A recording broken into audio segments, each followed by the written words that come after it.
Batman Arkham VR na PlayStation VR uważam za najlepsze przeniesienie gracza w wirtualną rzeczywistość. Po części dlatego, że hełm był w sumie maską Batmana, a po drugie gra świetnie oddawała wszelkie gadżety człowieka nietoperza. Coś w tym jest, że gry pierwszoosobowe w VR najlepiej sprawdzają się przy superbohaterach. Pamiętam jeszcze świetne demko Spider-Man Homecoming, które także sprawdziło się nieźle. Tym razem przyjdzie nam się wcielić w Ironmana w grze Iron Man VR od studia Camouflage. Gra została wydana jedynie na PlayStation VR. Czy tym razem uda nam się wejść w skórę Tonego Starka? Posłuchajcie. Do kontrolowania gry oprócz hełmu musimy posiadać dwie różdżki. Każda będzie odpowiadała za jedną dłoń. Jeśli ich nie posiadamy, możemy kupić zestaw zawierający grę, jak i dwa kontrolery ruchowe. Historia skupia się wokół tajemniczego ducha, który przejmuje bojowe drony Stark Industries i atakuje w różnych częściach globu. Jako Iron Man ruszamy na poszukiwania, wykonując kolejne misje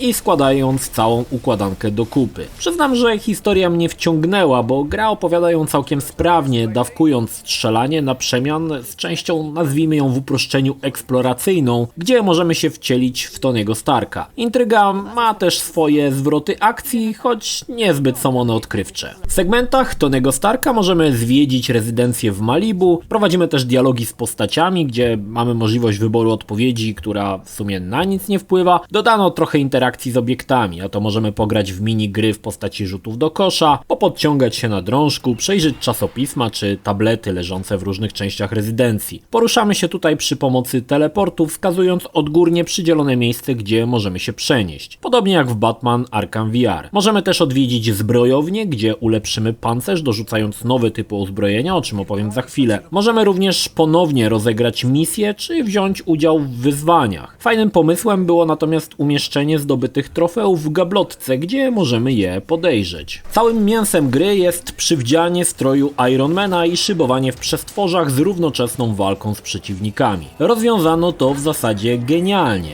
Iron Man używa rękawic, które mają silniki odrzutowe. Tę rolę w tym miejscu pełnią różdżki. W zależności jak ustawimy dłonie, ciąg silników skieruje nas do przodu, do tyłu lub w górę czy w dół. Jeśli zastanawialiście się oglądając filmowego Ironmana, czy byłoby trudne sterowanie taką zbroją, teraz możecie przekonać się sami. Latanie szybko wchodzi nam w krew i błyskawicznie ogarniamy dopalacze, jak i system, w jaki Iron Man lata. Muszę przyznać, że jest to całkiem satysfakcjonujące. W połowie gry zbroja Ironmana była już moją drugą skórą, a równoczesne prowadzenie ostrzału i uniki były czymś całkowicie naturalnym. Podczas śmigania w przestworzach guzikami robimy obroty o 45 stopni, a ruchami głowy delikatnie korygujemy kierunek lotu. Są jeszcze dopalacze, na których, jak się domyślicie, pewnie lecimy szybciej.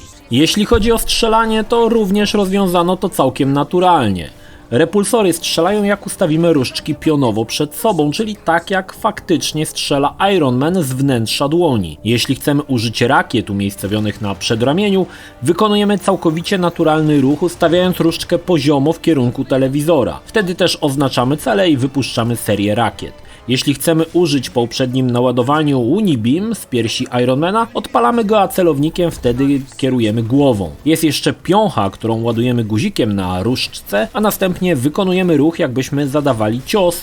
Iron Man błyskawicznie zbliży się do przeciwnika i zasadzi mu klapsa lub wywali piąchą w ziemię, wzbijając w powietrze jeżdżące drony. Pod kółkiem mamy tryb hover, który umieszcza nas w powietrzu w bezruchu. Ogarnięcie tej funkcji jest dość istotne, aby nie rozbijać się o budynki czy o ziemię, gdy jesteśmy zaaferowani strzelaniem i zapominamy o tym, że grawitacja o nas nie zapomniała. Przed nami szereg misji, niektóre są świetnie wyreżyserowane, jak na przykład ta, gdy następuje atak na samolot, a Tony wyskakuje z niego i lecąc przez chmury ubiera się w zbroję. Widzieliście to na filmach, a tutaj możecie sami tego doświadczyć. Fajne, choć szkoda, że tego typu momenty są tutaj niestety bardzo rzadkie. Jeśli chodzi o etapy strzelane, jak wspomniałem, gdy ogarnia się sterowanie, jest to fajne. Jednak jeśli chodzi o przeciwników, wypadło no niestety dość słabo. W zasadzie przez całą grę będziemy walczyć tylko z dronami. Raz będą to latające drony, raz drony miny, innym razem drony czołgi strzelające rakietami, czy drony taranujące nas przy użyciu tarczy, czy takie, przed którymi trzeba zrobić unik. Szkoda, że nie pojawiają się jakieś postacie człowiekokształtne poza głównym przeciwnikiem. Zabrakło mi więcej śmigania w ciasnych lokacjach. Pod koniec mamy jedną sekwencję pościgu w kanionie i wtedy faktycznie czułem się jak prawdziwy Iron Man. Niestety gra tutaj dość szybko odkrywa wszystkie karty i potem wałkuje w zasadzie ciągle to samo. Niby zmieniają się miejscówki, bo raz latamy nad Szanghajem, innym razem bronimy latającego lotniskowca S.H.I.E.L.D. i to jest jak najbardziej okej, tylko nie ma co oczekiwać świeżych przeciwników, to znowu będą drony. Aby wydłużyć grę, autorzy zrobili recykling lokacji, więc niektóre z nich odwiedzimy ponownie i będziemy robić w zasadzie to samo z niewielkimi wyjątkami. Czyli co? No, walka z dronami oczywiście. Za każdą ukończoną misję dostajemy gwiazdki i punkty, które możemy przeznaczyć na dopakowanie naszej zbroi. Mogą to być lepsze repulsory, szybkie latanie, lepszy pancerz i tutaj też jest trochę to nieprzemyślane. Zamiast zrobić upgrade progresywny, od razu mamy na tacy co robi i już w pierwszych misjach ulepszyć to, na czym nam zależy i resztę punktów w zasadzie bezsensownie wydawać na kolejne ulepszenia, które i tak nie są nam potrzebne. Można też zmienić kolor naszej zbroi. Kolorki zdobywamy wykonując zadania, które pokazują się na ekranach ładowania gry. Na swojej drodze spotkamy kilka postaci, ale szału tu nie będzie. Pojawi się Nick Fury, Pepper i w zasadzie to wszystko. Szkoda, że nie pokuszono się o jakieś bardziej urozmaicone, chociażby poziomy ze Starkiem, bo chciałoby się zakosztować luksusu na jakichś wystawnych imprezach, czy przejażdżka jakimś luksusowym samochodem. Brakowało mi tego. Nie pogniewałbym się, gdyby gdzieś tam w tle mignęli też inni superbohaterowie, chociażby ktoś z Avengers,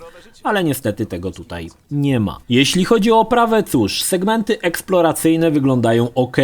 Wszystkie gadżety Tonego są jak najbardziej w porządku. Niestety w misjach latanych przeszkadza pop-up obiektów, na przykład w Szanghaju wygląda to z daleka bardzo biednie.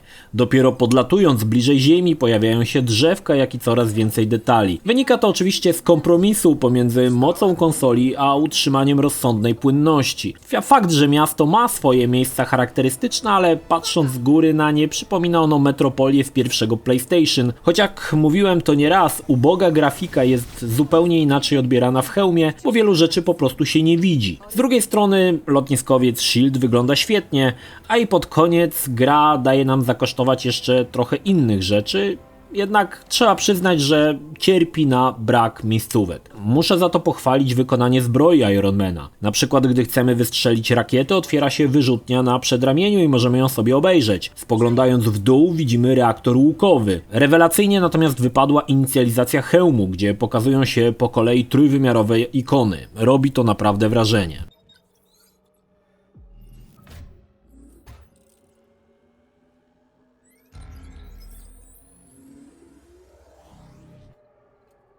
Niestety zganić muszę tutaj absurdalnie długie loadingi oraz momenty, w których gra zostawia nas w całkowitej ciemności. Zadziwia to tym bardziej, że ani oprawa nie jest jakoś szczególnie bogata, poziomy nie są duże, a mimo to stojąc i gapiąc się w kółko ładowania zastanawiamy się, co to się tam tak ładuje, a potem okazuje się, że to sekwencja, która trwa 2-3 minuty i znowu loading, tym razem jeszcze dłuższy. Podejrzewam, że w dużej mierze to wina Unity, na którym skonstruowano grę. Unity konsole to nie działało od dawna i jak widać niewiele się od tamtego czasu poprawiło. Okej, a jak z żygogennością? Co ciekawe, gra ogarnęła to w bardzo prosty i elegancki sposób. Podczas latania mamy statyczne elementy interfejsu, dzięki którym obiad nie wróci na imprezę. Wszystko oczywiście jest jakby zawieszone przed naszymi oczami, na przykład radar, co oszukuje organizm, że siedzimy w pancerzu, a nie stoimy w majtach przed telewizorem z garnkiem na głowie. Choć przyznam, że po godzinie, dwóch musiałem sobie zrobić przerwę, ale to nie jest wina Ironmana, a w zasadzie samej technologii VR. Podziwiam mocarzy, którzy zrobili platynę na Skyrim VR. Muszą mieć tytanowe błędniki i żołądki z adamantium. Gra dba o to, aby nie było żygogennych ruchów, więc jest okej. Ciekawostką jest fakt, że podczas walki nie ma sytuacji, że przeciwnicy atakują nas tylko z przodu, jak to było chociażby w Farpoint. Atak jest w 360 stopniach, więc obracanie postacią jest dość intensywne, podobnie jak nagłe przyspieszenia we wszystkich kierunkach. Jednak u mnie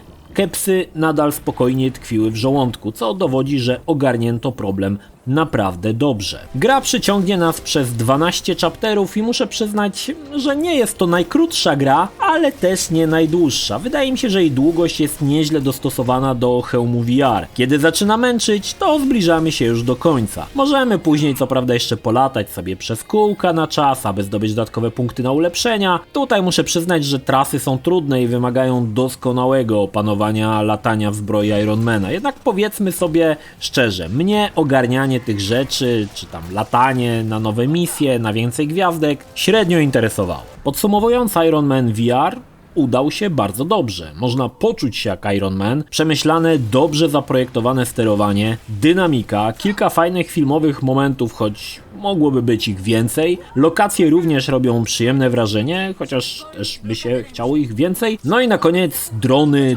drony. Jeśli marzy się wam zostanie superbohaterem, to w Iron Man VR staniecie się nim w mgnieniu oka. Kolejny raz sprawdziła się teza, że VR doskonale nadaje się do bycia superbohaterem. W mojej opinii, dla posiadaczy PlayStation VR, fajny tytuł, który pokazuje, że gry na VR to nie tylko jakieś tam popierdółki, ale i fajne, długie i przemyślane tytuły.